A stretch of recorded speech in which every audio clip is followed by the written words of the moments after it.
bet rašo apie istorijas. Tai jisai 1620 metais išleido tokį veikalą ir vadinasi Sarmatija. Ir viskas surinkta, visi dokumentai, maždaug nuo 14-15, tikrai visi dokumentai iki 16-17 amžiaus. Vienas kitas, tik tai jezuitų istorikai, pradedant Vijūku Koilevičium, nes jezuitų buvo kitas tikslas, ta prasme, jie kūrė mokymo sistemą, kuri pakeitė Europos paveikslą visiškai.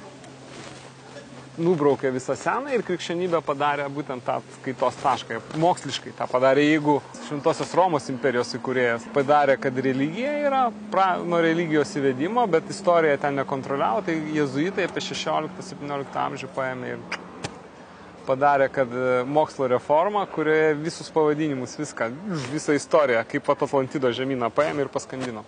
Ir tai draudžiamų knygų sąrašuose atsidūrė Sarmatija nuo 17 maždaug amžių.